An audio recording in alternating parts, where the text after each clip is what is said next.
Hello दर्शकबिन, आज चाहिँ हामीहरूले कसरी नर्मल ल्यापटप या कम्प्युटरमा विन्डोज 11 अपडेट गर्न सकिन्छ त। जस्तो सुकै ल्यापटपमा पनि नर्मल ल्यापटपमा पनि कसरी हामीले विन्डोज 11 इन्स्टल गर्न सकिन्छ त भन्ने विषयमा हामी सिक्दैछौँ।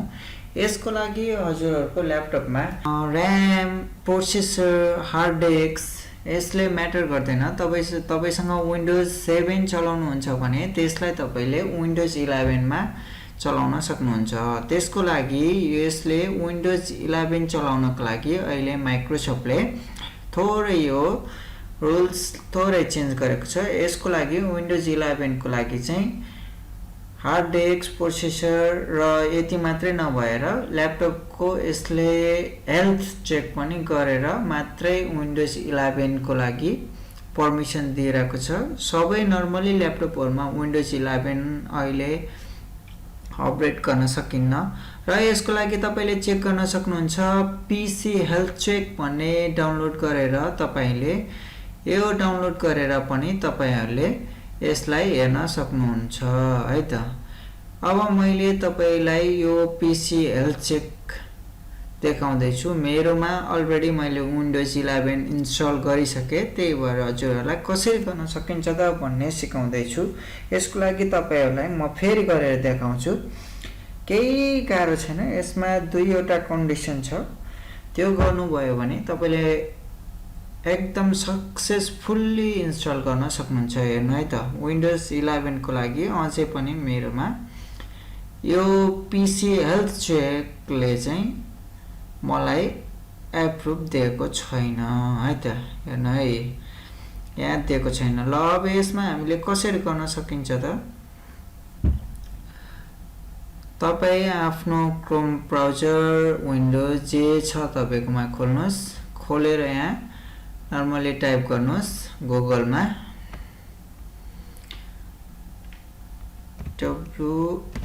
WINDOWS विन्डोज 10 डाउनलोड गर्नुस् पहिला है।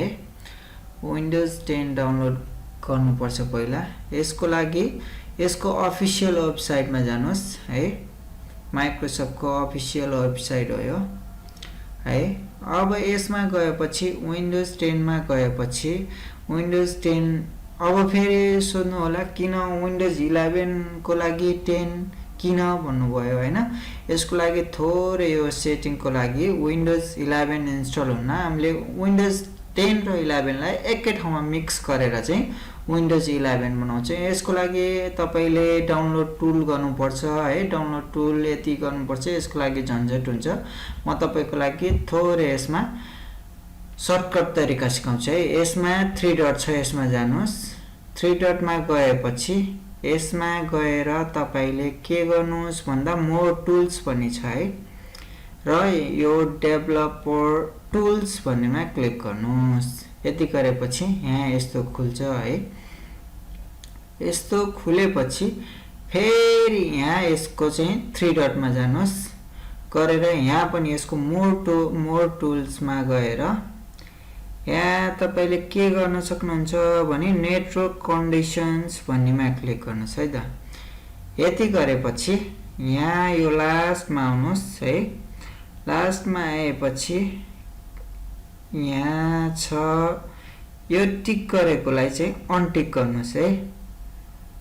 टिक गरेको छ, यसलाई अनटिक गरेपछि यहाँ तपाईले के गर्नुपर्छ भन्दाखेरिमा क्रोम ओएस भन्नेमा क्लिक गर्नुस् है त।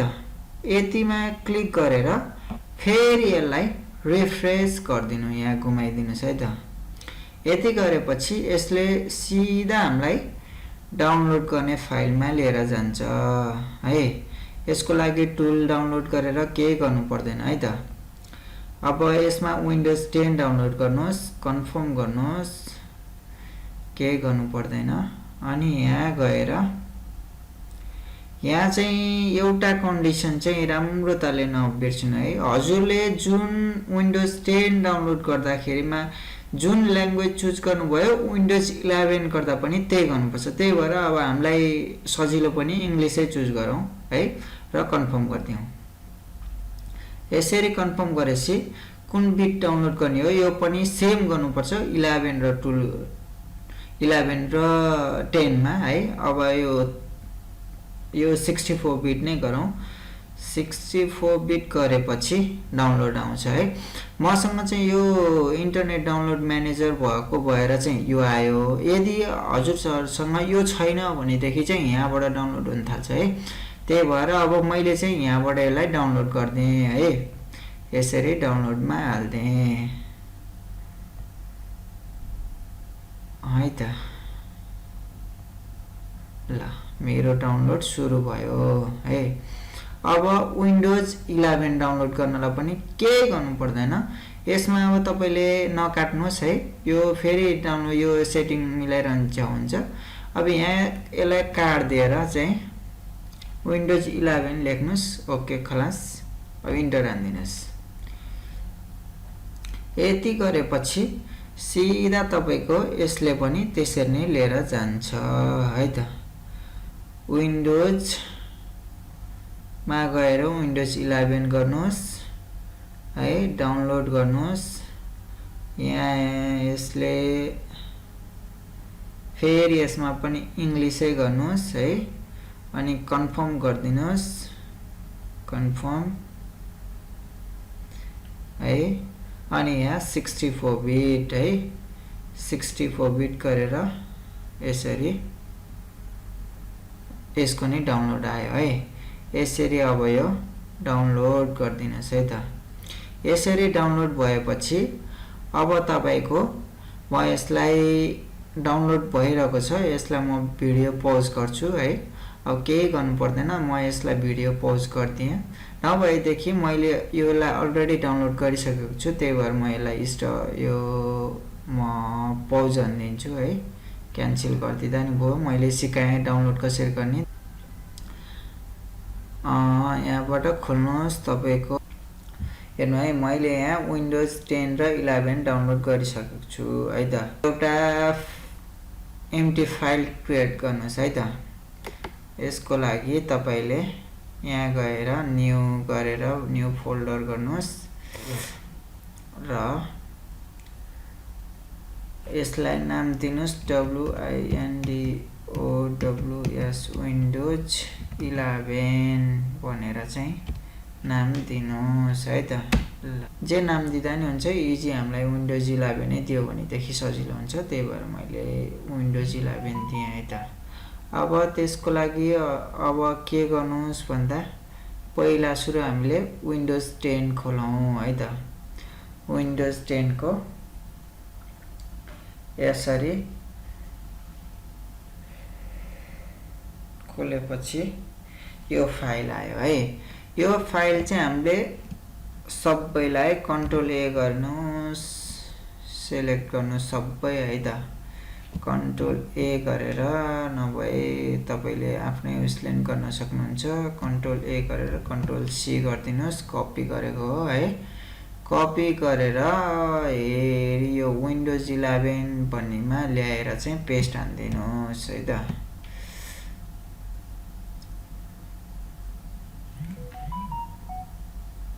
अब यसरी तपाईले विन्डोज 10 डाउन गरिसकेपछि अब हामीले यसलाई फेरि के गर्नुपर्छ त भन्दा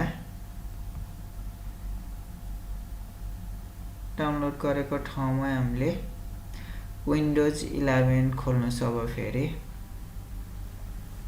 र विन्डोज 11 खोलेर के गर्नुस् भन्दा यो सोर्सेस भन्ने छ नि यो खोल्नुस् है त। यो सोर्सेस भन्ने खोलेपछि अब यो भोरिमा यहाँ सबभन्दा ठुलो एउटा फाइल छ है। ठुलो एउटा फाइल छ। त्यो चाहिँ इन्स्टल फाइल हो है।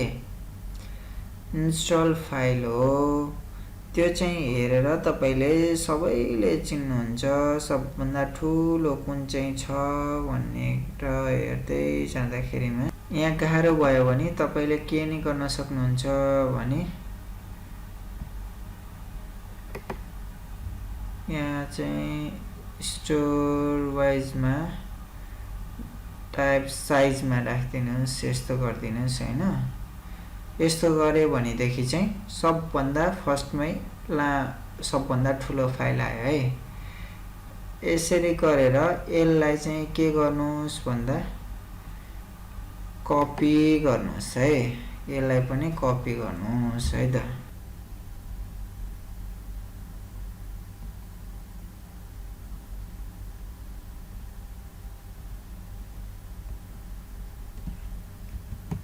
यसरी यहाँ रिफ्लेक्ट गरिदिनुहोस् है त। यति भएपछि विन्डोज 11 विन्डोज 10 मा आएर तपाईको इन्स्टल फाइल चाहिँ यसमा ल्याएर हामीले हाल्दियौं है त। जुन इन्स्टल गर्ने हो त्यो पनि 10 मा ल्याएर हाल्दिएपछि जुन सबै छ त्यो हामीले सबै मुभ गर्दियौं विन्डोज 11 मा है त। त्यसपछि अब हामीले यसरी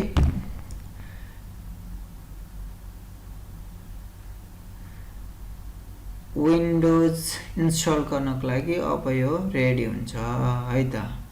यति भएपछि यो फाइल विन्डोज 11 को लागि रेडी हुन्छ। अब हामीले है त अब कसरी इन्स्टल गर्ने त म सबै तपाईलाई प्रोसेस देखाउँछु। यो पनि फाइल ठुलो 4 GB को फाइल छ है। 4 GB को फाइल ट्रान्सफर हुन थोरै टाइम लाग्छ, यसको लागि थोरै वेट गरौँ।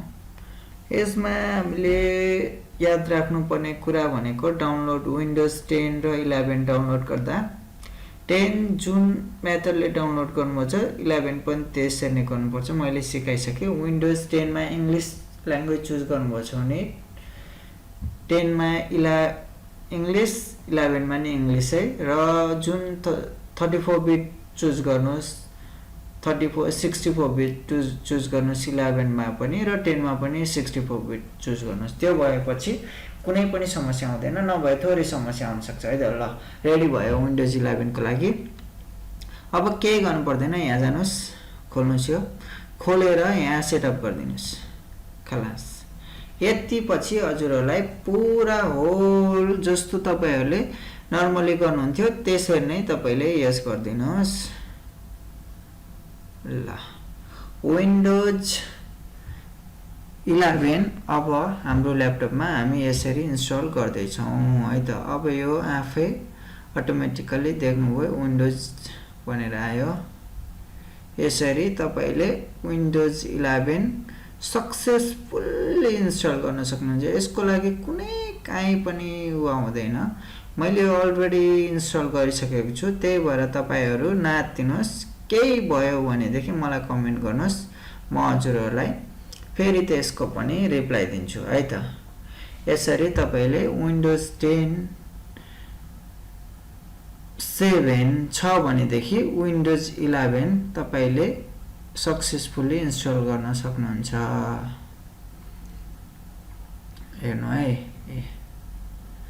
यसरी तपाईले विन्डोज 11 इन्स्टल गर्न सक्नुहुन्छ।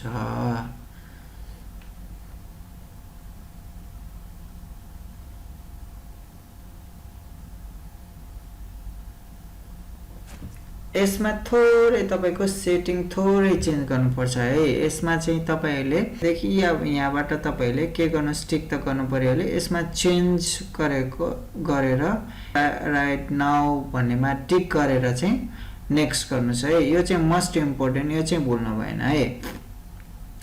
नट राइट नाउ मा चाहिँ क्लिक गरेर टिक गरेर नेक्स्ट गर्दिनुस्। यति गरेपछि तपाईको सक्सेसफुली इन्स्टल हुन्छ है। के प्रब्लम आयो भने तपाईले मलाई कमेन्ट गर्न सक्नुहुन्छ। म तपाईलाई एकदम सेम टाइममा रिप्लाई दिने ट्राई गर्छु है त। Okay bye, take care.